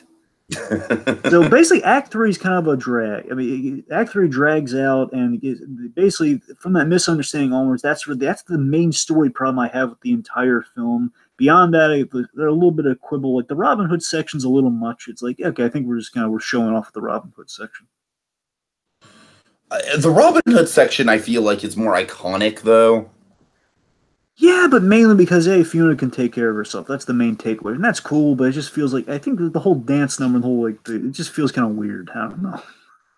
It is a little out of place, Drake, and I feel like that's an example of like they weren't quite sure, like the formula of a Shrek movie hadn't really been established yet, and I feel like in a later movie that would be way more out of left field. Once the formula gets established with Shrek 2. Yeah, and I guess the last main thing I have, the last main thing I have is Some of the rude humor's not ever sat well with me. Some of it. that's fair, and I don't disagree. I would raise the point though. I think in certain sequences, I feel they balance it out really well. I feel they balance it out to a way where it doesn't really stick in the craw, where it's there and maybe it doesn't land, but I think it just kind of diffuses itself. If that makes any sense. The one that really always got to me and still does, it's just like, oh, that is wrong, is the big, when he farts in the mud pool and then the fish comes up and then he's like, and then it's implied that he's gonna eat the fish. Mm. I'm just like, oh, so much bacteria. That's just that's nah All right, I'll circle back to that, but real quick. Last thing I have with cons. The only major con I have, the point that it's like a years later thing that really. What's ironic is that I used to hate the "Welcome to Duloc" song as a kid, and now I love it. Yeah, it's so catchy. No, I seriously, used to hate is that I used to think it was like patronizing, but like that's the point. It's supposed to be patronizing. And of course, I love how they brought that back with the. Well, I don't give it away. Well, it's not in Shrek 4. It's something else Shrek related, but I don't know if you've. Oh, I know what it's in. You don't have to. Okay. Yeah. Anyway, so again, last thing with the cons for me is that I think they ran before they could walk with the human animation, and that it's they did the best they could at the time, but I think it definitely shows where years Pixar. Look, I don't mean to keep comparing to Pixar, but I feel for the first Shrek movie, I think a lot of that's kind of built in. You kind of I don't know, because I feel this is in many ways this is DreamWorks is kind of like Ants was just there as like a petty like we're gonna compete with what they got currently coming out. This I feel is really like their first stride into like a major like what their take on their animation is going to be. Therefore, it feels a bit of like a Toy Story comparison. For sure. So forgive me if I just keep going to the well with that. But here's my point. Pixar on the whole, they knew what their limitations were with humans, and they always storied around that in a very and they built basically they walked before they ran with that. Where they didn't have to run until Incredibles. Where progressively over time, Monsters Inc., which came out the same year as this, you had the one human character, and you'd always have like a fake looking plastic kid for the simulator kid. And you'd be building upon that, and even Toy Story kept him in a background. You could always explain away the human design in Toy Story. It doesn't really, it wasn't the focus, which is the point. And again, until Incredibles, you never had to have wall to wall humans, and they had like a whole simulator by that point built out, which Shrek didn't have the luxury of at this time, or at least it didn't. It didn't have quite. It wasn't on necessarily an even playing field. They were jumping to an incredible speed this early in the game, which was not easy, and that's why some of the human animation it doesn't stand out that well. It got better over time, but I think it's just that's the thing. Like this bothers me more than what I would when I would watch Toy Story, because again, it's not in your face like it is here. It's wall to wall human characters here. Yeah, yeah. I mean, some of the background characters, especially like, like I think the Merrymen and Robin Hood's gang kind of come to mind. They're And just like yeah, and a almost. part of me, sorry, Go ahead. and a part of me feels that's why the Robin Hood thing sticks in my craw because it just doesn't look that good with some of those designs. I don't know. Uh-huh. Yeah. So pros. I mean, obviously, like this movie's a game changer. It really did, for better and for worse. It changed the game in terms of the. I feel like this almost even more so than Pixar became sort of why CG was the big standard going forward. Dragon, would you agree? I'd agree that it opened a lot of doors, and I feel it opened doors in a good and bad way for things. And I feel it had a bigger. I think it had. I feel because it was different, it made a bigger impact. It made a bigger splash. Let's say. I think it made a bigger splash. But again, Pixar was like building upon. Again, Pixar kept the ball rolling in a consistent way. Where Shrek was a splash that then basically, if Shrek falters, then then it's going to be really noticeable. Mm. So yeah, I would say that it changed the game. I'd agree with you absolutely. Changed the game, but I think in a different way. But yes. Obviously a stellar voice cast, especially the four main leads. They just really go together super well. The As you said, Dragon, the pacing and all the character development and stuff, the Shrek and Donkey stuff is 10 minutes at the beginning. I mean, that's just like razor tight economic storytelling right there, if I've ever seen it. So speaking of that, I got to bridge off my favorite thing I got to talk about in the movie. If we're going to talk about Shrek, I got to talk about one thing. All right. Okay, so with the pacing, with that first 10 minutes, my favorite thing in the first Shrek, possibly my favorite thing in the whole Shrek franchise, one of my favorite things ever is Shrek. It's one of my favorite things in animation. I really love this thing. I love the introduction to Shrek. I love the opening montage of the movie. I really do. The famous all-star montage. I think it's one of the best character introductions well, like I said, and I'm not a big fan of the fish fart gag, but other than that, it's a very, very solid montage to be sure. And I'm with you there because again, that doesn't land me. But again, that montage easily it erases it's a gross out. But again, I give like the '90s Nick kind of like stamp of like you know what it's kind of in that. Yeah, I mean, you're used to it. Used to the gross out humor. And I'll give it a mulligan for that. But again, the whole thing just makes up for it in spades. Because again, you have the storybook opening, then we jump into that montage. And I'd say because the montage in itself, the musical section of it's 3 minutes or 2 to 3 minutes. And I'd say the first 5 minutes of the movie. Again, I think it's amazing when you think about it. First 5 minutes is the Shrek introduction. The other 5 minutes is him meeting Donkey. If you really think of it that way, they meet each other in like 5 minutes, and it's so economy. There's that great economy of story, and that montage tells you everything you need to know about this character. It gets you to know him, see what he's like, see what a day in life is like with him. You set up the status quo, what the world is like. The world's out to get him. It has a really it's the best use of that song I've seen in film. I still stand by it. I love the use of it. Donner Mystery Man's fine, but one's a good song, and two, it's really well placed here because again, it's conveying story. It's almost like what we're so blessed with now with Better Call Saul. So this is like kind of like a touch of like a montage that communicated a lot with a perfect song choice. Like it's an embarrassment of riches now, but this is like a tease. The famous All-Star montage. We wouldn't have had Vince Gilligan montages. That's kind of what I'm saying, though. That's the thing. Like again, this is like a very. I'm gonna tie it to a more appropriate comparison. Okay.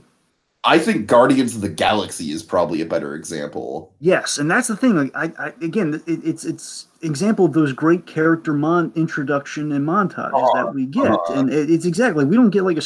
I don't want to say we never get that, but we're not prepared for something like that without this. Sure. And that's the thing. Like again, this thing it sets a tone and it tells you everything you need to know about the movie. Yes, he's a gross character. He's an ogre. This is what an ogre does. If you don't know what an ogre is, and it's all there in 5 minutes. And again, you have the humanity in there. Where he's just a guy, happy-go-lucky guy living his life, and then people are intruding on that. And they had that mischievous thing where he's like kind of tiptoeing behind him. And he's messing with him. And again, we see he's not a violent guy. He's clever than the rest of them. That's such a perfect introduction to this character. So tone setting, and it's always been my favorite thing in the Shrek franchise to this day. I love it. Nice, nice. Let's see, again, the pop culture references, I think in the grander whole, without getting into where it's going to go, but pop culture references, I think were the most manageable and most viable in the first movie here. I think this, and the next one too, I think this one especially, I think the pop culture references were all well maintained. In the next one, I feel like there's a lot more pop culture references, but at the very least, they're clever pop culture references. Yeah, again, like citing the dating game and wrestling, that makes sense. And a little bit of hockey here. Like, well, he's basically slaying around the beer and the mud and everything. It's like, yeah, it's like a little hockey. It's kind of funny. I feel like Shrek the Third, of course, is where we went off the rails with the pop culture stuff. And we'll get there.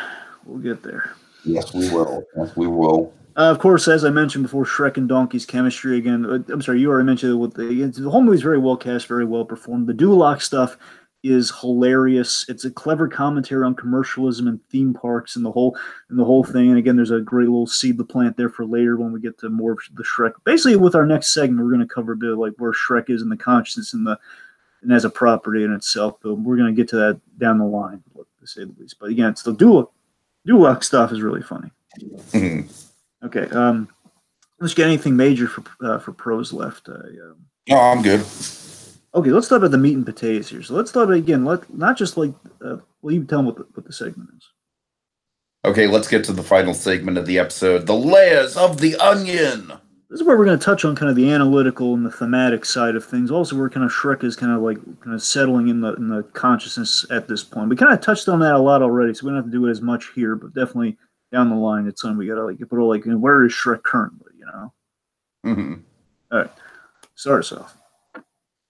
Okay, I mean, I feel like at the very least in this movie, it's all about, like, we hit on it a lot, Dragon. It's all about isolation and coming out of your shell, and all these different characters are kind of locked away in their own way. Even Farquaad. Yes, I mean they're all like Farquaad's in a sense of kind of self-denial, and he's kind of built this fortress that again he won't let anyone in to know him. And there's something very fascinating. There was going to be a scene where Shrek and Farquaad were going to walk around. There was going to be like a lot of fun size jokes, but they didn't do that. Instead, what they had is Farquaad on that giant like kind of viewing area, that giant kind of like tower, where he's like saying, "Hey, you ogre, you do this job for me. I'll give you your swamp back." That whole thing. It sets up that Farquaad he won't let anyone in if he doesn't have it doesn't have to. He doesn't want to let the public in to know like his own inadequacies. And bridging off that, everybody has an inadequacy in this movie. Where Donkey is a donkey who can't stop talking, but no one wants to hear him talk. And again, he kind of settles on Shrek and Fiona at the end of the day. They all these outcasts find each other. It's like a breakfast club of fairy tales almost. And John Hughes of animation. Beauty, and I think it's probably the best message in the whole movie, and it's lovely, Dragon. It's very, very well done, I think. Absolutely. It's the Fiona's story is really Fiona and Shrek. Their story is quite touching. And again, I think it has layers that we didn't really. I think it has layers. I'm trying to break this down a better way here. I think I got it this way. Okay, follow me on this. So, the story of the movie, it's a simple quest movie. It's a quest movie. It's a love story, but there's a lot of natural development that comes along the way. And what I like about the whole onion of what we're doing here, and I feel if you boil it down, this is kind of the cool thing about where we have these character themes and everything, Tiki, is that this movie on the surface layer, it's funny and it's different, and you peel beyond that, you realize, oh my god, it's not just funny with the gags and the quotability. There's something irreverent here. There's something clever and irreverent going on here. Then you peel beyond that layer, you find there are some powerful messages here, and that's when we hit upon kind of like Fiona's thing about self-acceptance and Shrek having this, they basically being being us is like somebody who's like emotionally you can't quite. It takes a lot to get to a point of self-realization. Like, am I happy in life? What am I lacking? What am I missing? And everybody has judged me before. Again, like they've judged me before they've gotten to know me, and they've judged me because I'm this, or because of a label of what I am. And I've just relegated myself to being. Again, there are powerful messages beyond the surface. Again, the message of the movie is like, don't exclude and judge people because it's the norm. I think that's the bigger message of the movie. You peel beyond that. It's like, don't jump on a bandwagon. Don't exclude people because it's the norm, or someone defines what that norm is. No one can define what the norm is. Like, again, Fiona's trying to fit herself into the norm of like, okay, a princess is rescued like this. I've been waiting my whole life, the way the fairy tale goes. And what basically symbolically, Tika, what Shrek does with the whole fairy tale, it's the perfect. It's a great vulgar joke. It's one of the great bathroom jokes of all time, Tika. He wipes himself with the fairy tale. All right, I'll give you that bathroom joke, Dragon. That's classy. That's the thing. It's like, and again, if you look in the grand scope of the movie, it's like the note that the movie starts on is like, forget what you think you know about fairy tales. This movie is going to challenge that, and it's going to wipe itself with what you think is going to happen. Again, that's kind of a great little foreshadow for what Fiona's realization in the movie is going to be. Life doesn't work like a fairy tale, despite the fact you're a fairy tale character. It's not going to work out like that. You make your own story, write your own ending, to quote the Muppets briefly.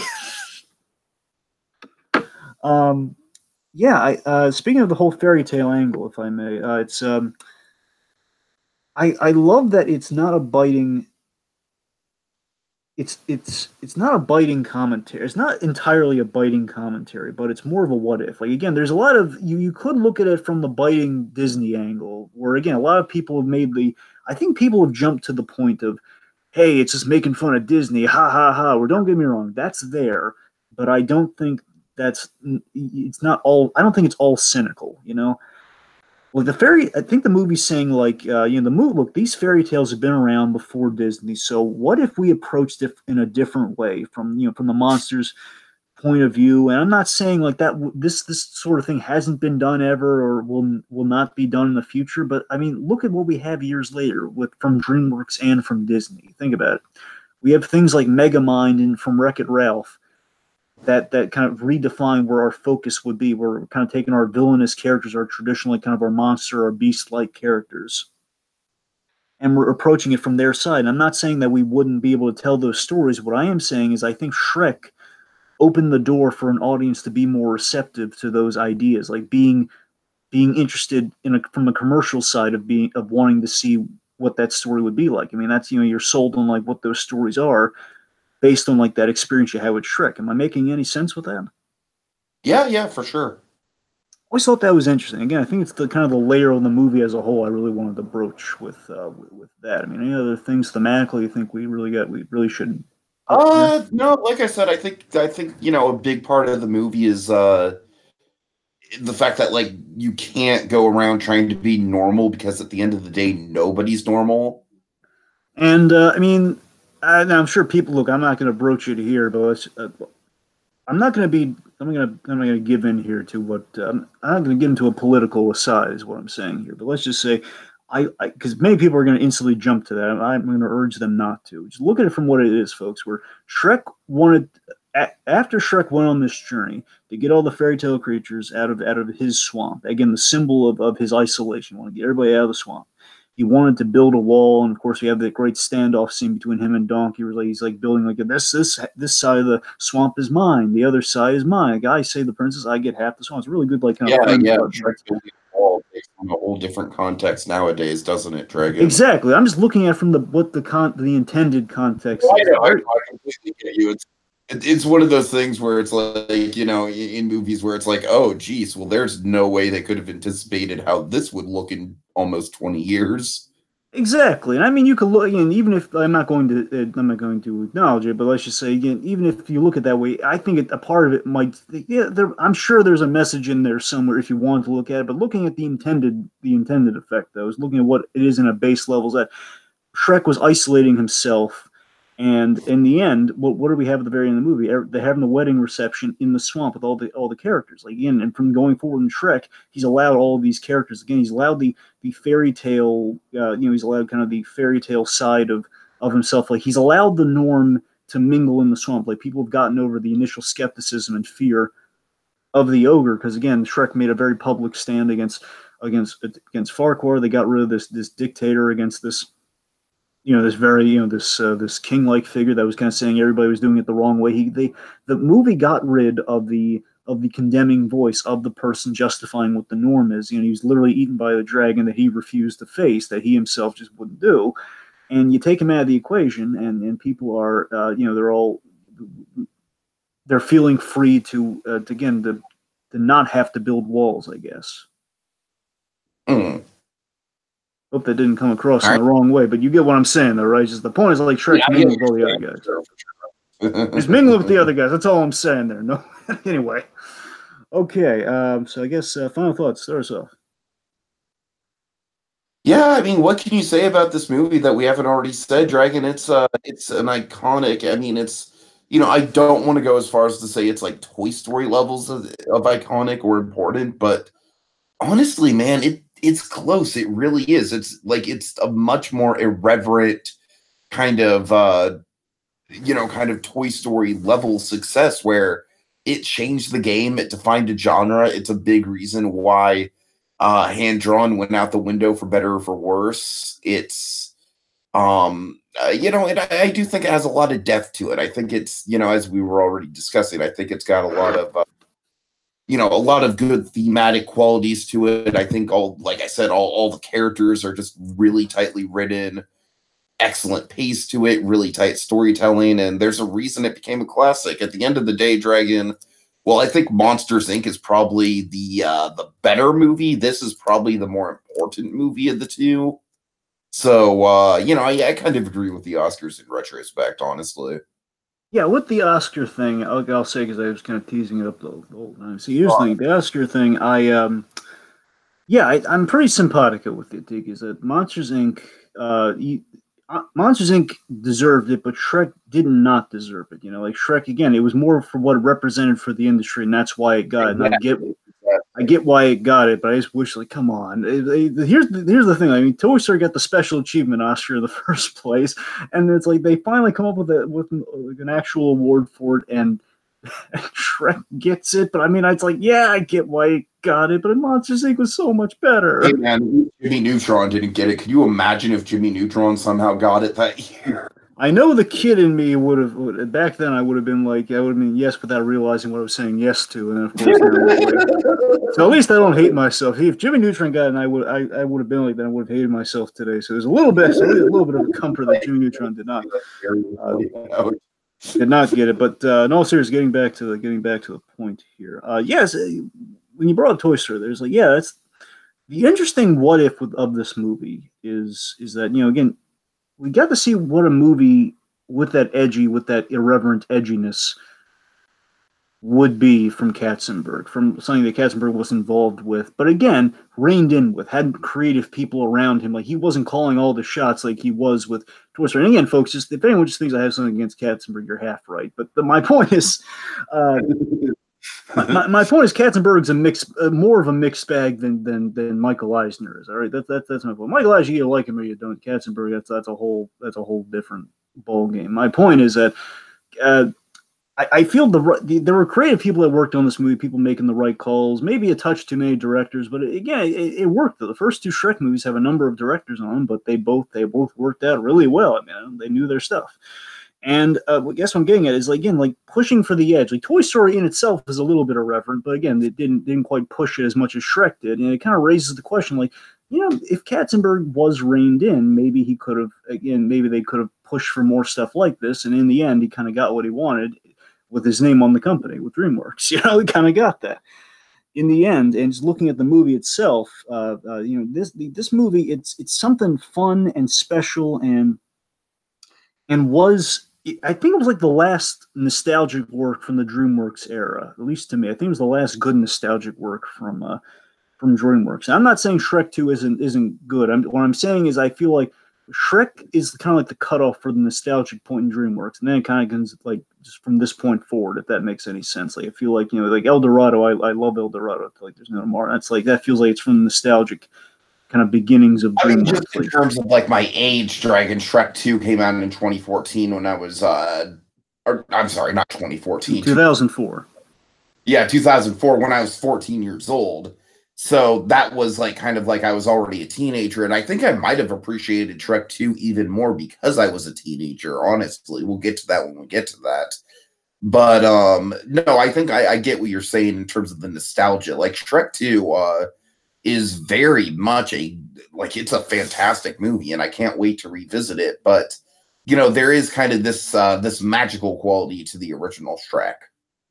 Yeah, and yeah, that's the thing. I feel in a way Shrek 2 kind of stands out a little bit more, again, without getting too into it. I feel it stands out a little bit more on its own than, again, Shrek feels like you can connect it to what it represented for the era, which again is probably why I'm kind of putting in the nostalgic category, because again, it kind of represented something for DreamWorks and the animation medium as a whole. And basically the movie in itself is solid as it is. Solid as it is. It's again, I love Act One of this movie. Act Two's fine. Act Three is just I still have problems this day with Act Three. It's a little conventional getting into Act Three. It's not bad though. Again, the whole movie it's a good movie. Not great, but it's good. It was still learning. That's the thing. It's a movie that's still learning, but it's still again it opened a lot of doors. And it's more of like it's definitely it's a page in the history books in a good way. It is. It was in many ways it was DreamWorks Toy Story in many ways. Maybe not again. I don't think it stands shoulder to shoulder in quality, but stands shoulder to shoulder Oh God, no, not in at impact. all. Though it stands shoulder to shoulder in regards to impact, which Sure. I think counts for something. And as far as as far as the film goes in itself, in a good way, is what I mean by all of it. So it's got you got action, you got humor, and you got some heart in there, which is really important. And again, it has those deep messages that at the core of it all, of this big green onion we love, we call Shrek. It's a big onion, a big green onion that might make you cry at the end of the day, Yep. You know what the movie is like. It hits you in the sweet spots in those places. It hits you in those spots. Like, yeah, it's good old Shrek. And like this movie, and I feel the second one will find, but especially this movie, it's like good old Shrek. It's like an old familiar friend. Like I remember old Shrek. Okay, Dragon. Just to tease it up, the best way I can describe the second movie, and I feel like I've already kind of described it this way throughout the course of the podcast, is it doesn't quite have the heart of the original Shrek. It doesn't, I'll admit that. But my God, the gags and the writing are on fire in Shrek 2. Right. Like they just knocked the comedy in Shrek 2 up to 11. I mean, it's like classic era Simpsons. You know what I mean? Right. So, all right. Well, I guess that's it, Dragon, right? Yeah. All right. Well, grab your bookmarks, kids. We're pausing this story and making camp for the night. But don't you worry. Come sunrise, we're making waffles on the next installment of ShrekVember. That'll do, donkey. That'll do. What are you saying you don't like parfait? I love parfait. Everybody loves parfait.